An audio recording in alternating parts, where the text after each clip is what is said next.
Thanks, Christy. I appreciate that. Let me say this to start out. It is an incredible pleasure to be here at Otterbein.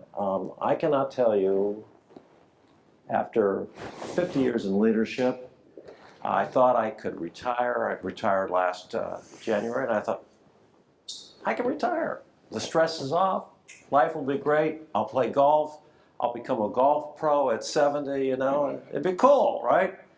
Well, I found out, and you will find this out, I'm looking around here, and you all are pretty young, but you will find out that you need a purpose in life.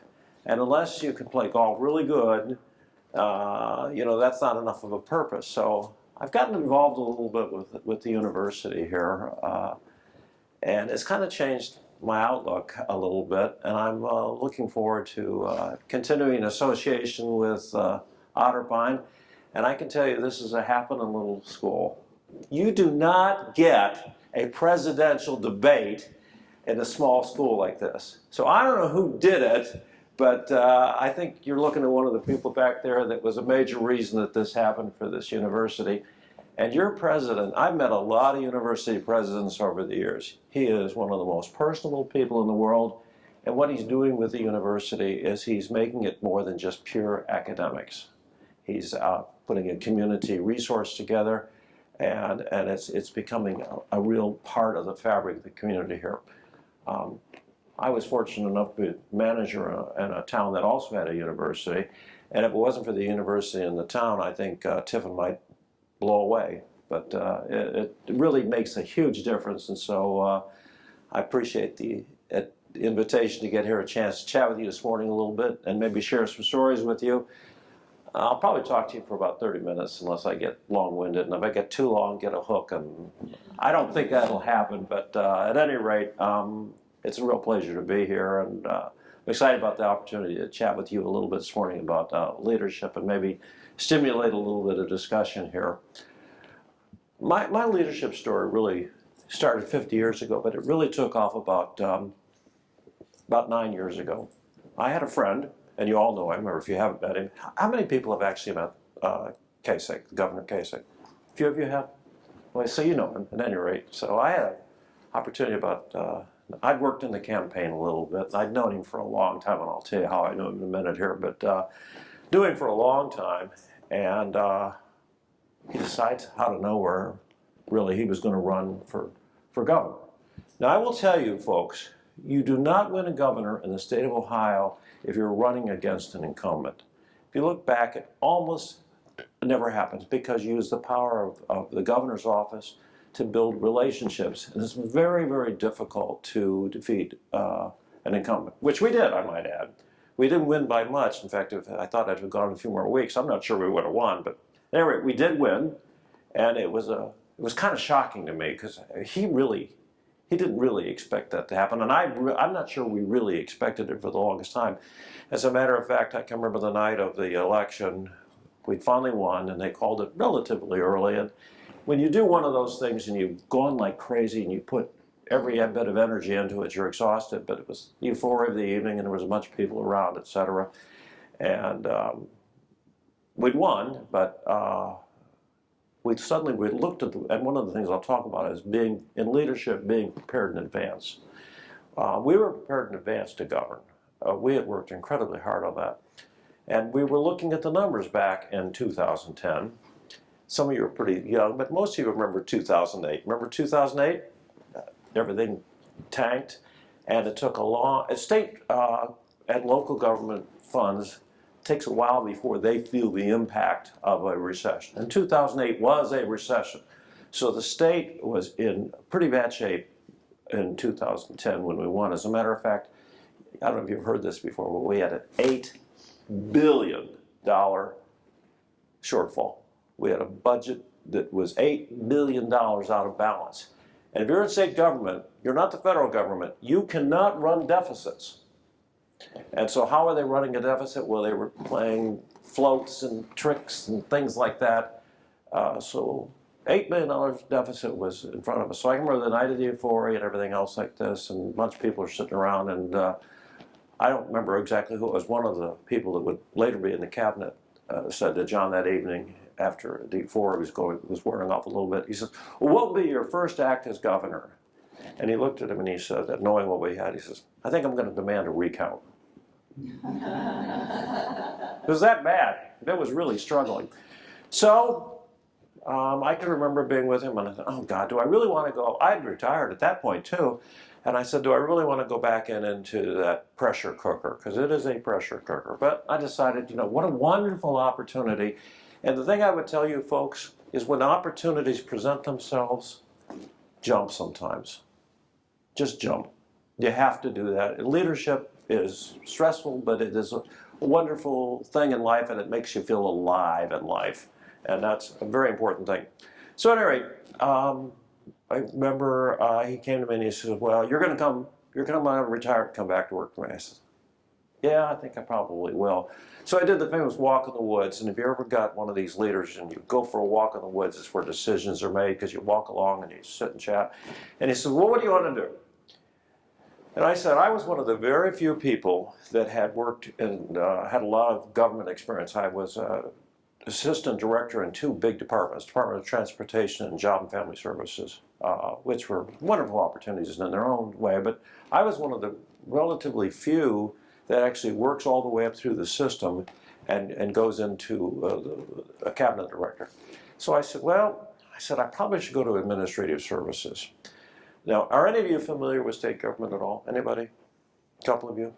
Well, you know, when you say Department of Administrative Services, the evil empire, right? It is the most hated agency in the state of Ohio. And it earns this for good reputation. And so I hated it when I was with the assistant director in the other departments because it was so controlling, it was confining, it was just horrible. So I said, okay, I want to go there because I thought I knew most about this and I thought maybe I could do something about it.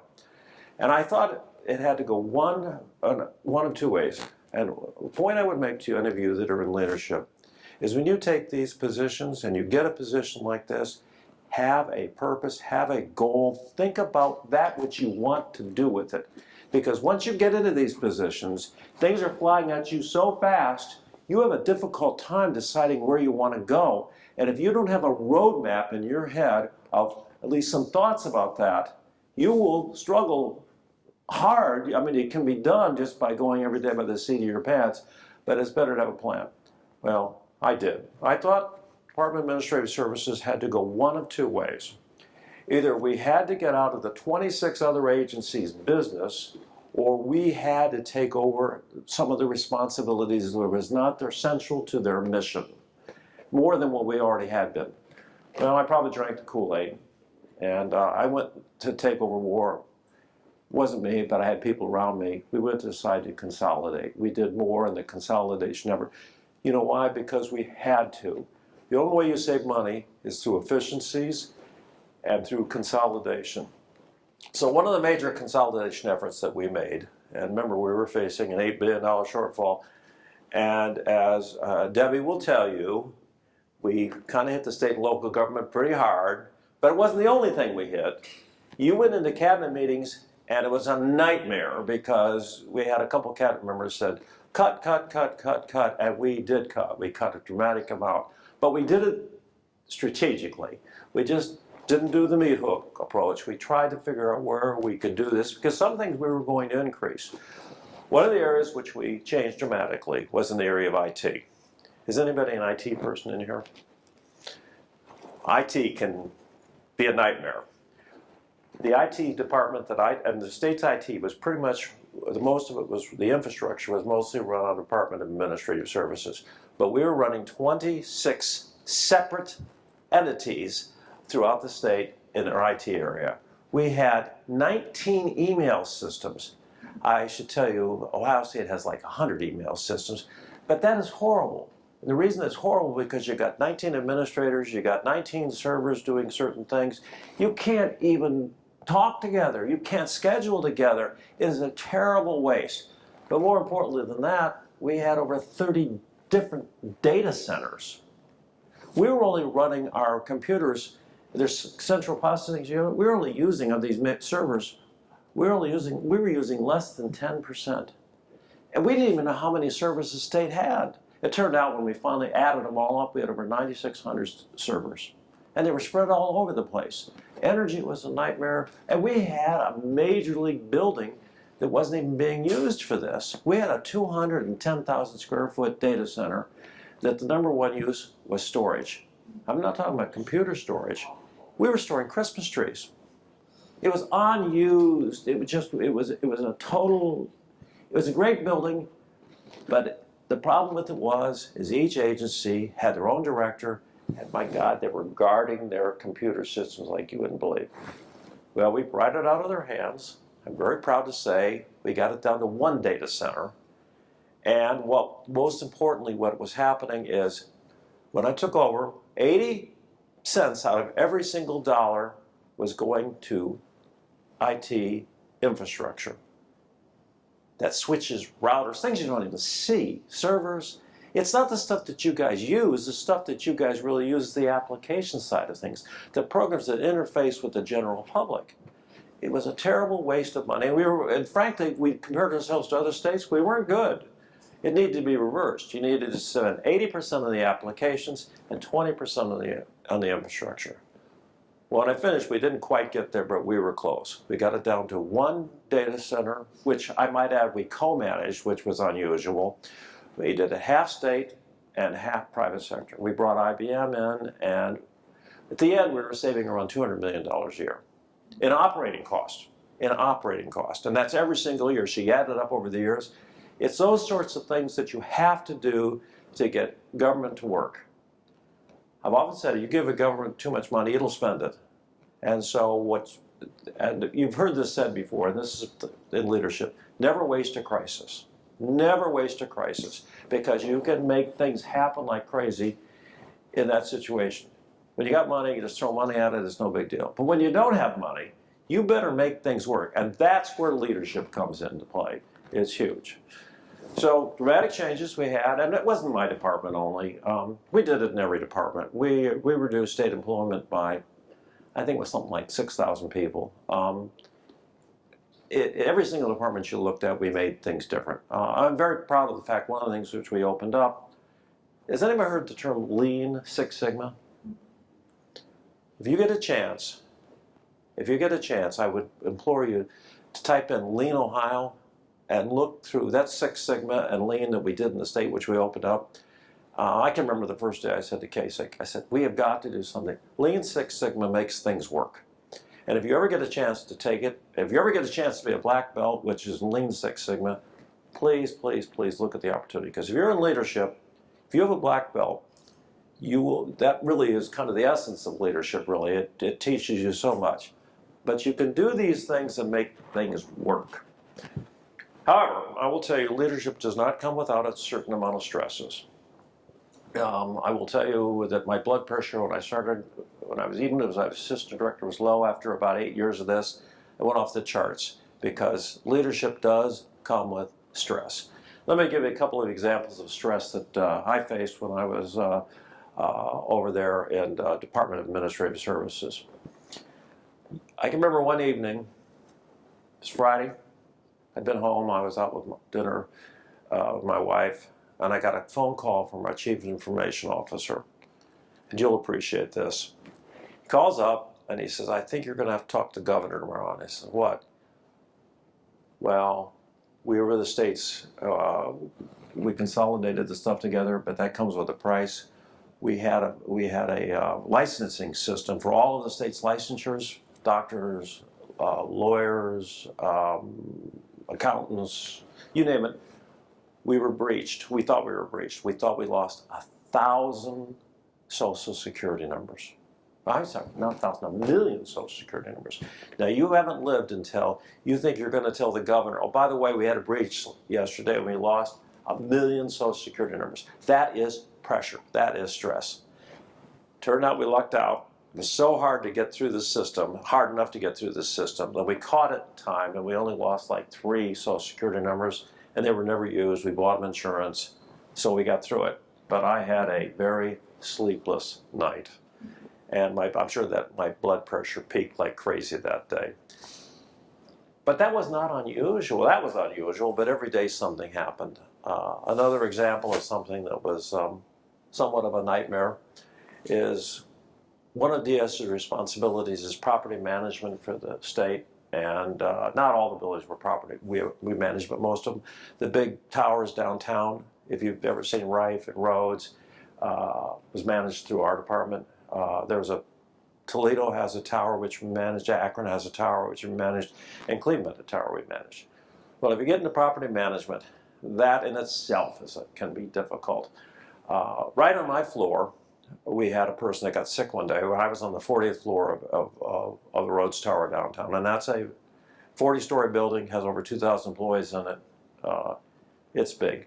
Well, the person got sick, and it turned out after a bunch of testing, they came down with Legionnaire's disease. Now, the dispatch is on the square downstairs, downtown is on the square. And I think they must have had more reporters in our building than we had people, because they knew everything that happened. And so when that happens, it magnifies everything. So we were in the press for like weeks because they thought we had Legionnaire's disease in the building. Remember, we have 2,000 employees. Imagine how the union felt about that. And it turned out it didn't really come from our building, but we didn't know it at the time. And we had to change. We had to chlorinate everything. We went through weeks and months of protocols. Not only that building, we had to do it in all the buildings.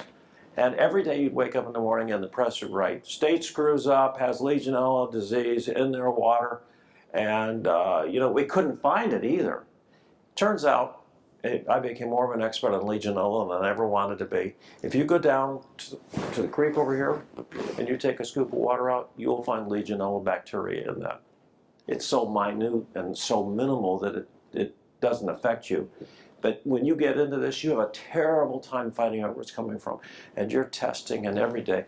And the test will come up somewhat positive. And so, and in an old building, Rhodes isn't actually that old, but you have dead ends. And anywhere you have a dead end pipe that was cut off, the water doesn't circulate because the chlorine doesn't get through there, guess what? You got bad bacteria. So we had to put a whole bunch of places to put chlorine in. And then we had to do another system where we chlorinate on a regular basis. If you know anything about building management, chlorine eats your pipes up.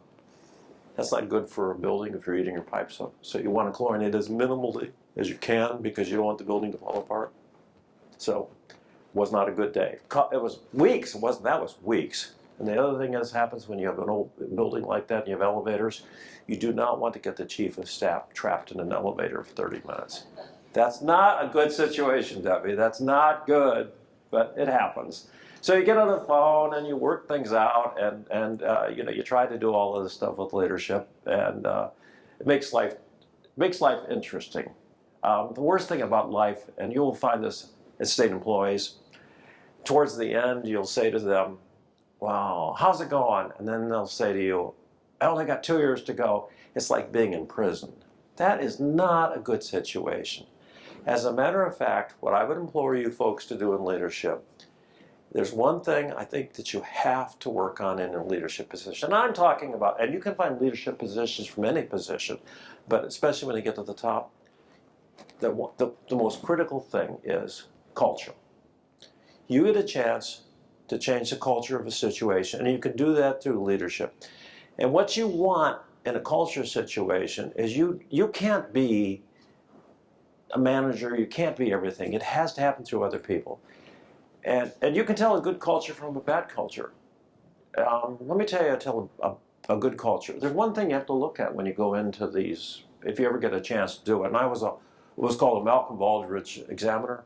And you may want to look that up at some point to see what Malcolm Baldrige is all about. But I'll tell you how you go. You look at anything, any business, anything you do, pull out their attendance records and take a look at sick leave use. And if you find every Friday and Monday are the days that people are off, you probably have a culture problem. People don't want to come to work. And they don't want to come to work because the leadership is not making it a place that's fun to be at.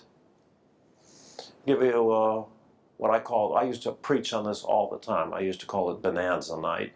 And I used to preach to the staff all the time about this. Some of you probably go through this occasionally. I certainly did this when I was growing up.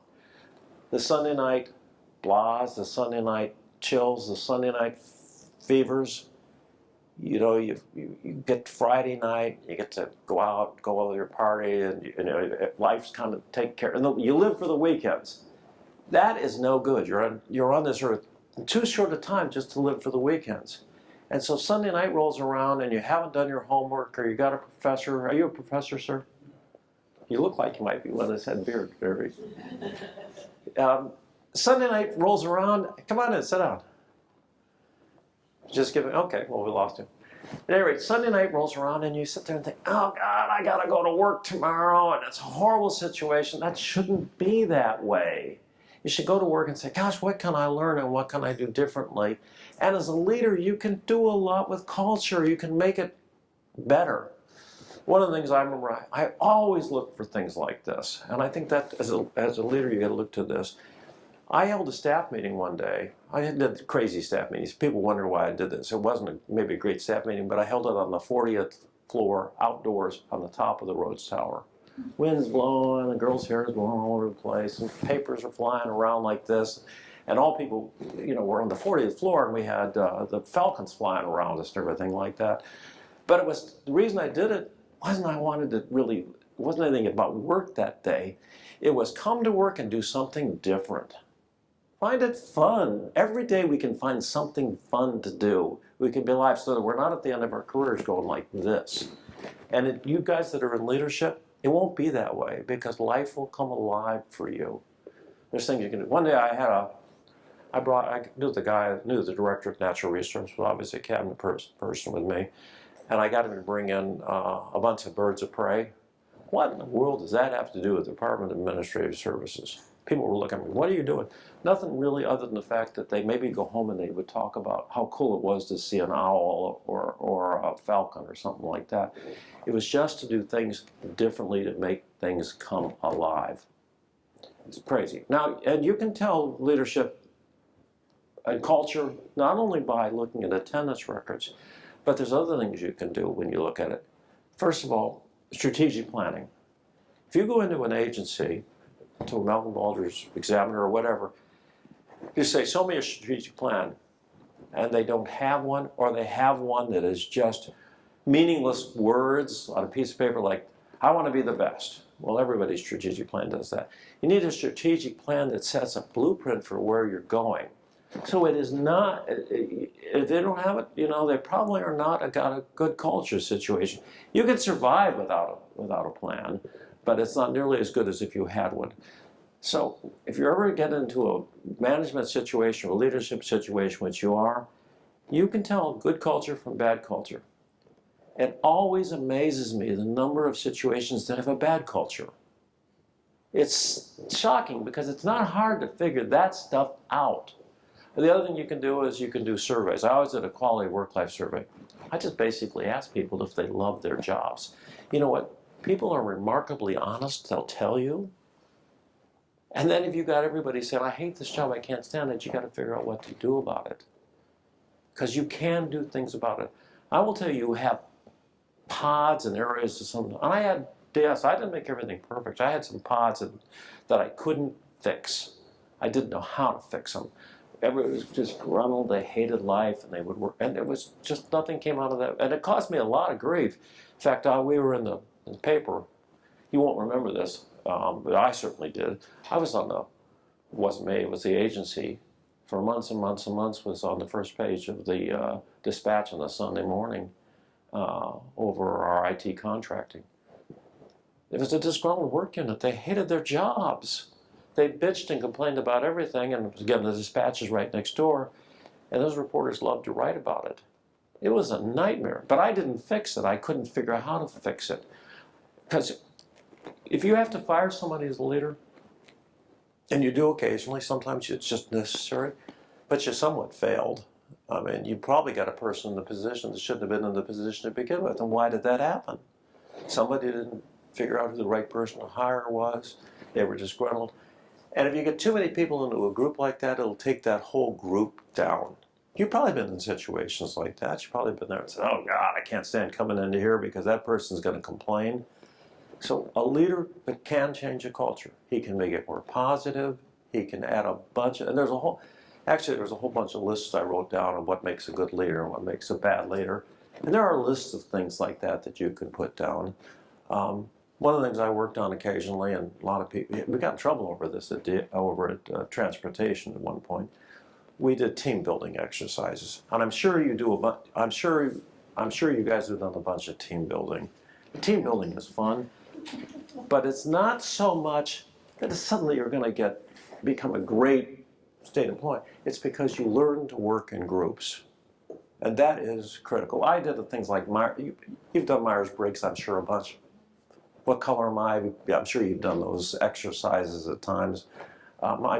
Way back when I started out, I was worked for student councils. I was the dean of Ohio student councils, and we worked on these leadership kids with kids that were younger than high school kids, probably too young maybe to do that. I think that's something in college. I would love to see colleges do something similar to that leadership.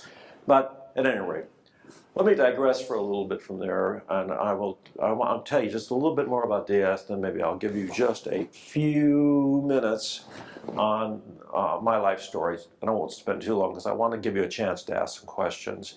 A few more minutes on Department of Administrative Services because it's what I did for 8 years. We were kind of the nerve headquarters for the whole state. We got the evil empire reputation, well deserved, because what we did is we did all the collective bargaining for the state. If you're interested in collective bargaining, I'd be happy to chat about it. We did all the labor negotiations, which is 5 major contracts, which is a story unto itself. You know, you haven't lived until you sat there with 100 union people on one side and 50 management people on the other side. You try to get agreements. Those are always fun. And every 3 years it happens, so we get a chance to do it 3 times. While I was where we were lead at the table. But that's one thing. Hiring and firing processes is done to the Department of Administrative Services. And one of the big things we do is, in this healthcare nightmare that we're all facing, we had 115,000 state employees, which we ran healthcare for. So it's all the back office stuff. Computers I mentioned, property management I mentioned, fleet. We ran the big fleets, et cetera. You see a state car run around and you can always see a plate on the back, state vehicle. Well, those all came through us. And it's a nightmare because you have people calling in and say, I saw one of your cars going 100 miles an hour. That's not a good situation. But anyway, so we ran fleet. But it was good. It was, you consolidate those things and you can save money by consolidating. If you run 26, you duplicate the same thing 26 times, you can see why we were having trouble with finances. It was just one of those things. You just needed to consolidate it. So you learn the reputation of the evil empire, and it came with the stresses built up on that. In fact, that's one of the reasons I think Christine mentioned that I was kind of proud of this fact. At the end, I was the longest serving state director in the state's history. And that's because also in the nation, I might add, at the time I left, that's because the turnover ratio of a DS director is less than 3 years. So every time I go to a national meeting, all new people you'd have to meet. It was amazing. It wasn't only just politics; it was just the nature of the job as well. But every day was different. Every day was fantastic, and it was great fun. Let me digress just for a few minutes and give you a little bit of my story, a little bit, because I'm watching my time a little bit here. I haven't got the hook yet, but close. I started out I didn't expect to ever be in this position. I was a very average academic student growing up. In Chagrin Falls, Ohio, I was the third of 4, and I had a brother and sister ahead of me, which were like Mensa all world. It's hard to follow that, and my family went to college, and so here I came along and I got B's, and once in a while an occasional C. My parents weren't very happy with me. In fact, I was like Thumper. I didn't have any idea what I wanted to do. I had no idea I would go into leadership. I was just kind of wandering through life, and it was 1970, and the one thing I knew is that I needed to go to college because it was actually 1966. If you think back to nobody's anywhere near that old, but 1966, the height of Vietnam. Well, not really. You're much younger. At any rate, much younger. 1966, the height of Vietnam, and I knew I was no warrior, and so I needed to get a deferment because I needed time to season myself to see who I really was. So the big reason I went to college is I didn't have to go to Vietnam and I could continue high school. And I could do the thing I was modestly good at. I got to run college track and cross country. So I went to small enough school like Otterbein. Do you have a track team here? Cross country? It was one thing I could do, so I did it. But again, I'm wandering through life without any plan. I don't know. I think there's a certain percentage of college students that do that. I think that's not bad. It's kind of the way I was. I would always sit in the back of the room, and I would try never to be called upon. You know the type. You all know the type. You said it. But I was okay. I was finding out, and I had a few college professors that were fabulous. And somewhere along the line, they got to me and says, you know, you're going to be on this earth 75, 80 years. You know, you need to make something out of it. You just can't go through life wandering along, because track and cross country is not a great career. There's not a lot of money in that, by the way, guys. So, but I wasn't, you know, I just kind of was going along. So I graduated at 4 years. I still didn't know where I wanted to go, but I did the one thing that I was certified to do. I was certified to teach school. So I taught high school. And you start learning about leadership, because every morning you walk in and I had 150 kids, and you have to lead them for 5 hours a day. That's pressure too, because you got to be prepared. At high school seniors, you know, I was 22 and they were 18. You can imagine that was a little difficult. It takes 5 years to be a good teacher. Well, it does, and I struggled. I did everything. In fact, the reason I wound up where I'm at is because I was frustrated because I found out there was a state law. I don't know if you know this or not. The state law that says students have to be in school 5 hours a day, high school students. And we were in split sessions. And so the seniors I had, they'd take all their courses in the morning, and they wanted to go work in the evening or the afternoon. But they had to be in study hall that last period. And guess who gets stuck with study hall?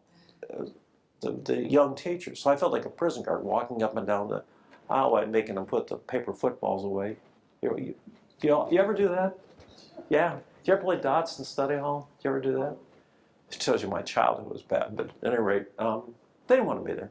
So I can remember I got a hold of a state legislator and I said, this is crazy. He said, well, if you're so, do something about it. And I said, what? Just why don't we pass a law that says they don't have to be in school that last? But he says, I'll make it on 2 conditions. You have to bring your students down, you have to testify, and you have to testify. So I drove, I was single at the time, so I could. So I drove for like 8 months from Medina High School, where I was teaching school, which is about a 3-hour drive, 2.5-hour drive from Columbus. I drove back and forth, day in, day out, going down there trying to pass this crazy law. Back and forth, and I got kids to go with me, and said, we testified, never passed the law. Couldn't get it through. But I can remember at the end he says to me, he says, the state legislator says, well, you're still doggone interested in this place. Why don't you come down here and work? Well, at that time, there were almost no jobs at the State House. But there was one job he said he wanted me to apply for. It was called the legislative internship. It's now called a fellowship. Has anybody heard of this? Get your students to look into this. Because I said, well, I'm not happy teaching school. It wasn't my thing. So I applied for the thing. I took a huge pay cut, came down here, and it's only a 1-year job. You have no assurances. But guess what? I met fantastic people that year. My fellow, this was way back in 1975, I think. My fellow intern was John Kasich. And I met so many people during that time, because if you can get people into an internship, or you can do an internship if you want to make it work, and some interns doesn't. Now, fellows, get involved and be involved in that stuff, and it opens up life for you. It's one of the things that it does. So I'm kind of watching my time here. Am I okay for a little bit? Okay. Well, let me just continue, because one of the things I have done is, knowing I was going to do this and knowing that we might be teaching school, is I started asking a bunch of questions about leadership. And I asked the elements of leadership, a bunch of the people that worked for me. And there's a number of elements. I've touched on some of them now, but let me touch on just a couple more here. One of the ones I found that was most interesting is the guy that was my labor relations guy that worked for me for the, and he was at the lead table. He has since turned turncoat. He became the union's chief representative now. He's terribly tough to negotiate against. But he says, make sure you tell them not to surround, a leader does not surround himself with yes people. Sounds like pretty good advice, right? I don't think he was totally right, though. And the reason I don't think he's totally right, and I'll give you an example that I heard in a minute, was I don't think it's yes people that you have to worry about. I think you have to set an environment that makes people not afraid to tell you what they think. That's different than yes people. Yes people don't think, but so you've got to select people in a situation that gives them courage to be able to tell you the things that you need to hear, but they also have to, and this is important, they have to have your values and your goals. If they don't, it could lead to problems. I made an error. I'll give you an example of the error I made. I won't tell you it was not DS, but I was in an agency where I got a chance to pick 4 or 5 people that were my direct staff. And I thought, well, the thing to do back then, I thought, was to complement your weaknesses. Now, you probably don't, you may be able to guess this. I don't think my strength is ever being Attila the Hun. I don't think my strength was being tough and being rough. And so I thought maybe one of the things I needed to do is surround myself with one of the brightest people I ever knew in my life. Loved her to death because she was incredibly bright. But she was so mean and so tough. She didn't really have my values. And so we fought for the next 3 years. And it led to this distrust and mistrust. And that is not a good situation, a good environment. So I think when you select, and actually this person learned to read my emails upside down. That's not a good environment, I might add. But so what I would say to you, one of the elements in leadership, and when you get there, is you have to surround yourself with people with similar goals and similar visions. And it's a hard thing to do because you really got to question them hard to make sure that they've got that. Because in an interview, anybody can fool you very quickly. Let me finish. There's a number of other attributes. I'm happy to chat with them if we have time here, but I won't go through the long list because I don't want to bore you to death. But let me tell you one of the other things that I kind of wanted to finish with this story a little bit. One of the real important things about leadership is courage. Courage is huge. You see books written on the thing.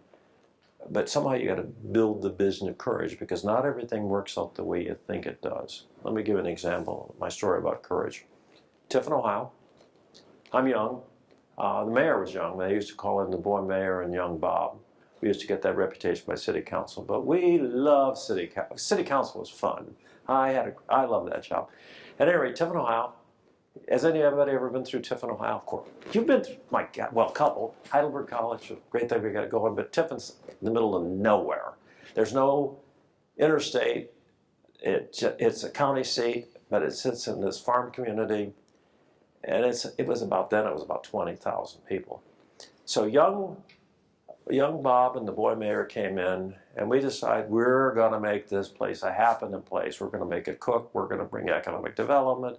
We're going to become the next Columbus. So delusions of grandeur we came in. Downtown was pretty bad. Before we got there, there was a series of fires that had broken out, and many of the buildings in downtown were burned out hulks.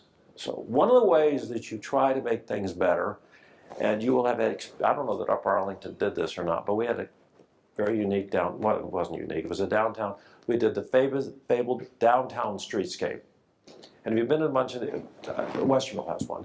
And if you go through many of these towns, one of the ways you renew downtowns, it's expensive, but you have to make it pedestrian friendly, and you have to put in lighting, and you have to put a bunch of stuff. And that is not cheap because you find things that you don't expect, like you find underground vaults that you didn't know were there. That was bad. Anyway, so I can remember the mayor and I are out there, and we got the city engineer, and we got the consultant because we had gotten permission from city council to do this. And Tiffin's an older town. A lot of people my age right now were there, and that's a unique experience. Anyway, we got plans all laid out. We were looking about this plan and things like this. And we had a problem. Because I told you about the burned out buildings, county seat, bunch of agricultural farms around. We had a pitching problem. Pigeons love to go out in the field and eat the corn during the day, and then they came in and roosted in the buildings in downtown. They were everywhere. I will tell you, I hate pigeons with every bone in my body because the plans are all laid out. We have all the blueprints laid out on the thing over there, and we were looking at it, and the pigeon flies over, and we had white prints. Mayor looks at me and he says, "You got to do something. We're going to do something about this." So, in all of our wisdom, in all of our things, we decided we're going to kill the pigeons. Now, the thing about pigeons, and the thing about, they're very closely related to doves. We had a bunch of older people in town. We were going to kill the doves. They had visions of us killing those white doves, you know. City Hall was a nightmare. We had people, when the day we decided to do this, we did not have an elevator back in those days. We had to carry the people up. We had it was best packed council meeting, best attended council meeting in the world. Tons of people there.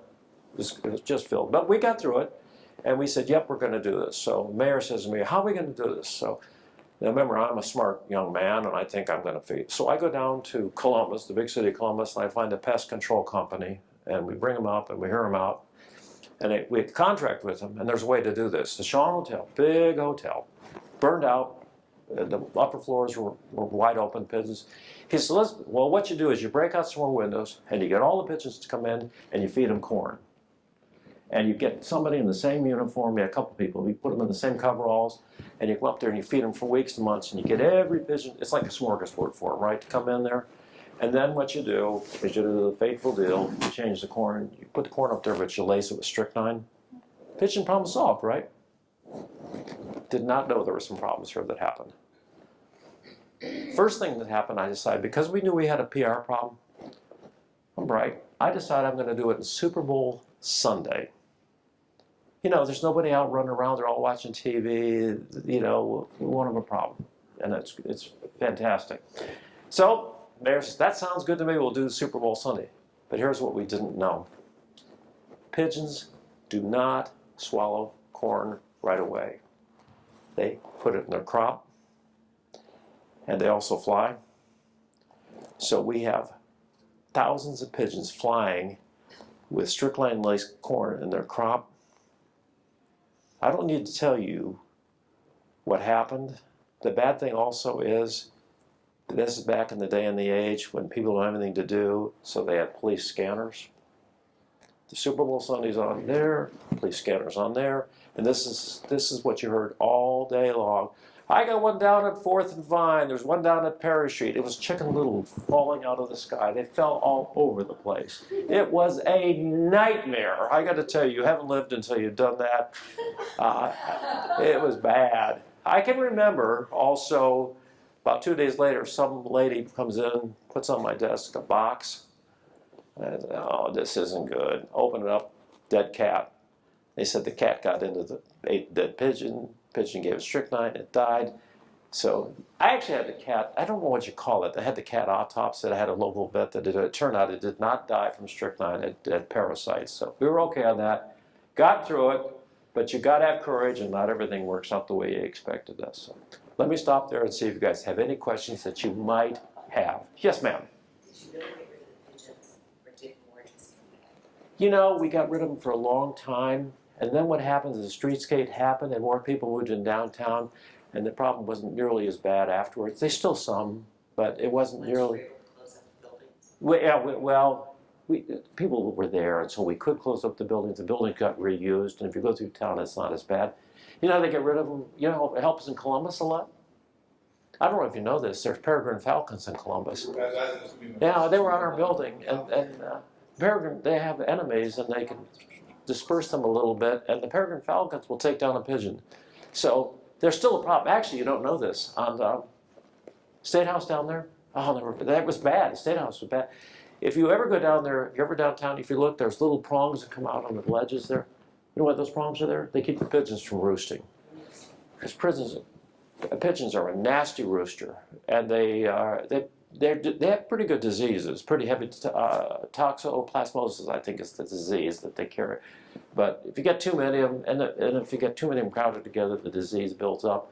But it's not nearly the problem now, 30 years later. It's not nearly the problem it was And it doesn't seem to be a problem. Not that I've been back that much in Tiffin, but it doesn't seem to be the problem in these towns it was back then.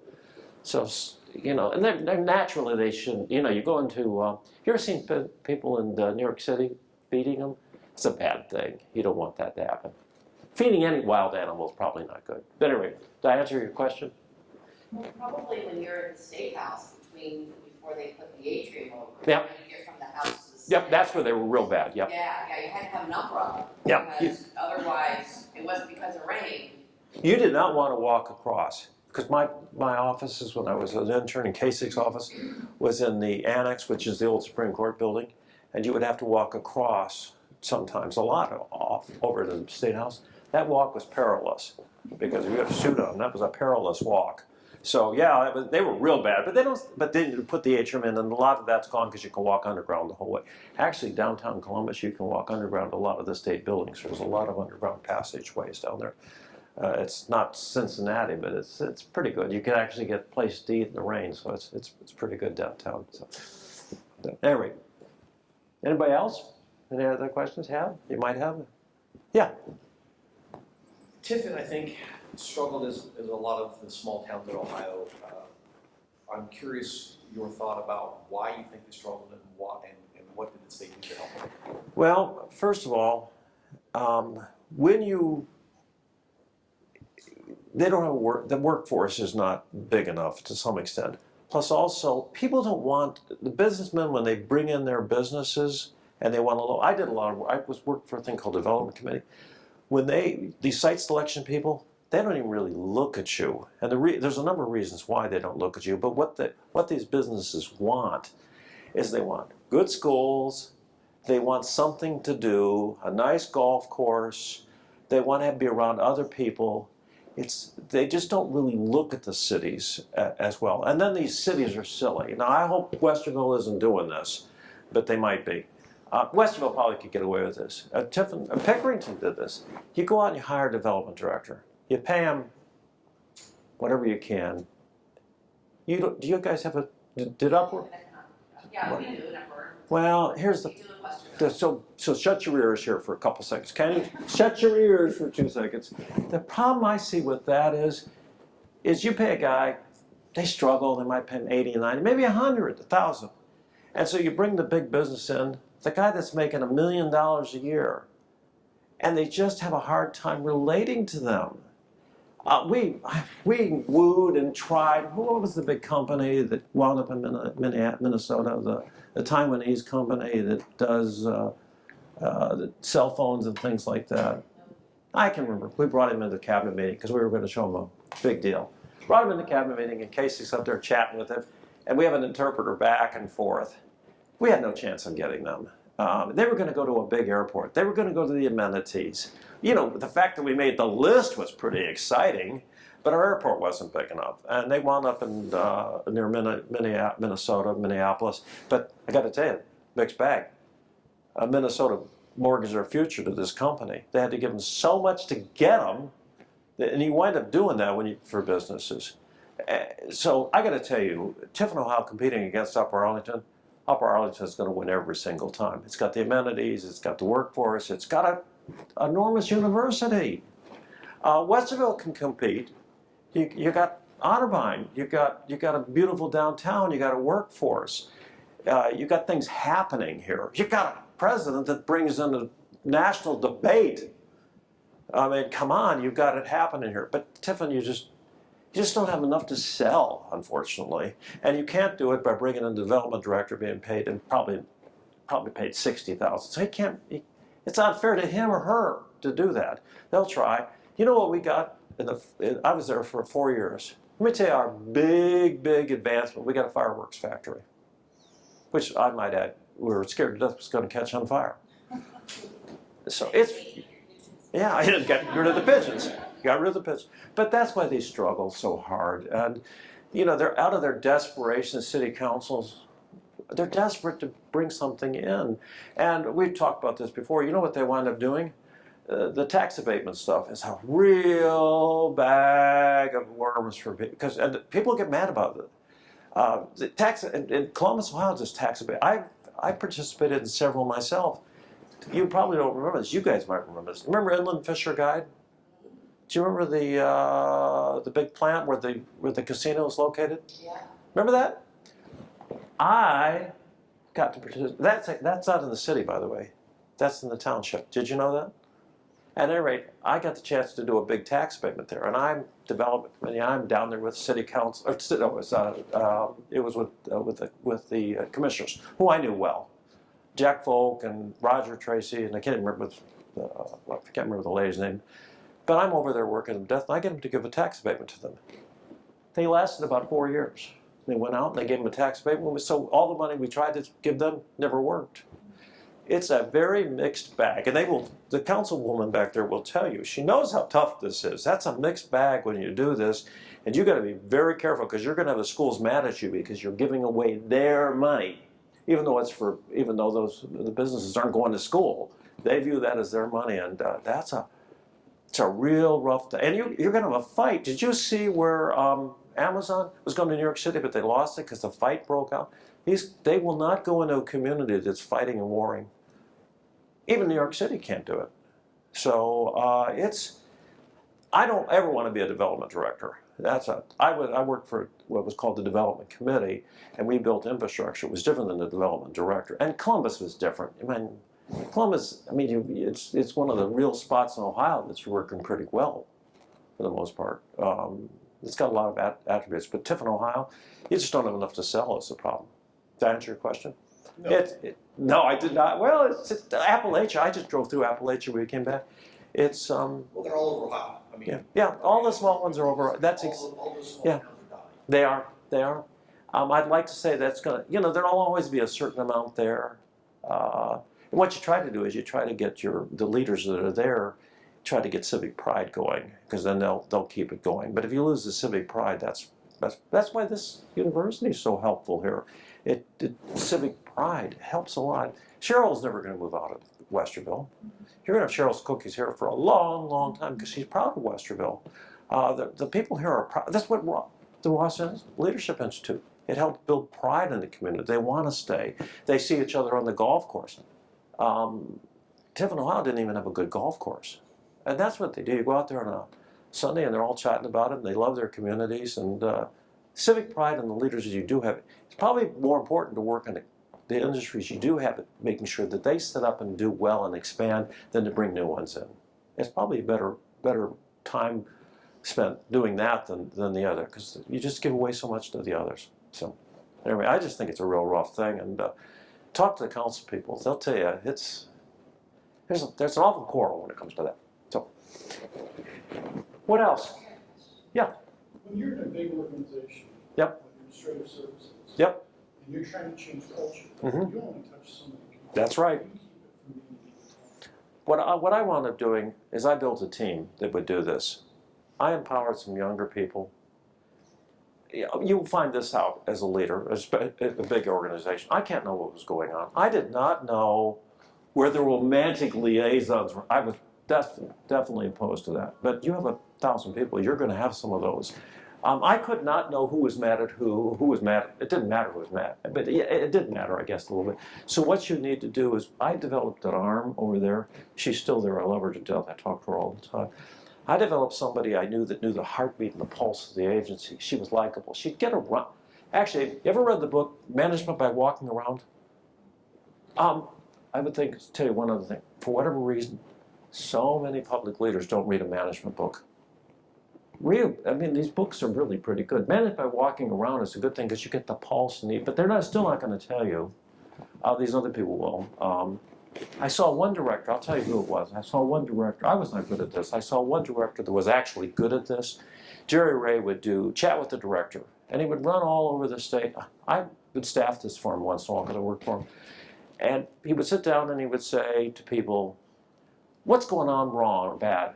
And for some reason, don't ask me how he did this, but they would talk to him and they would tell him, and they would say to him, well, I really don't have a job, I only work half the day. You had a lot of that, no doubt. In fact, actually, listen to this number. This number astounds me. When Jerry Ray took over like 15 years ago, we had 7,500 employees. St. Miles today, they have 5,000. And it wasn't all technology that did that. We just had too many people. And the worst thing you can have is too many people. If you have, I used to say, he used to tell me this, and he's right, the best crew is one man short. Because if you don't have something for somebody to do, that's a problem. Fire departments are historically bad that way. They sit around all day long waiting for a fire. They're the greatest people in the world when there's a fire. But when there isn't a fire, they're usually complaining. And they complain parity. How many times, did you hear this at Upper?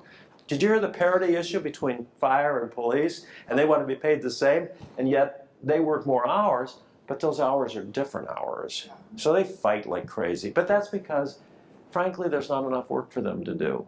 How often do you have a big fire? Now, firemen come in here and yell at me about this, but the truth is there's just, you need them when you need them, but the problem is there's lots of times you don't need them. I don't know how I got off on this dissertation, but that's kind of what happens. It's part of the culture problem. So what you do with firemen is you try to find other things for them to do. So they do the toys for tots, which they don't like. You make them go, here's the one. Here's the bad one for fire departments. So what do you got to have them do, right? Have them go out and you check the fire hydrants. They hate that job. Do you know what happens is they'll go out there and they'll try to fight a fire, and they'll try to fight the fire, they'll hook up the fire and no water pressure. That's why you have to check the fire hydrants. But the most boring, mundane task in the world is go out and check the fire hydrants. They got to do it. They hate it. Some do it halfway, some do it better. But to keep them doing that, to keep their spirits up, it's a tough thing. You know where I learned one of the best things about leadership? As I told you, I ran track. I also coached track for a while. If you can find a way to make kids run and like running, you've kind of started figuring out how to do some leadership. And if you can tell a big track team where people have some spirit to it and good just by running, you can find ways of innovate. You can get people involved. It's hard work, but you got to find. I did a thing called this Culture Club, and they had pictures of me throwing a paper airplane.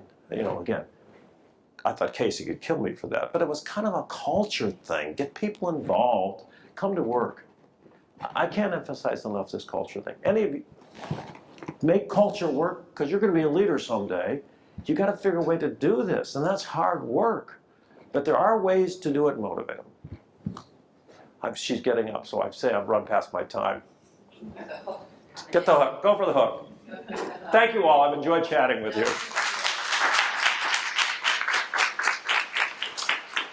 thanks for coming out on this rainy Tuesday, and thanks for having a week later. You know, so this is the fourth Thursday. I thought they might be a little busy last Tuesday.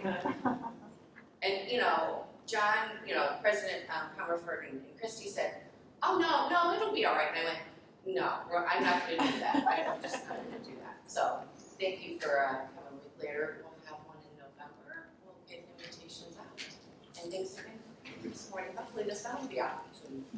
So give me on the screen. What should I have done differently?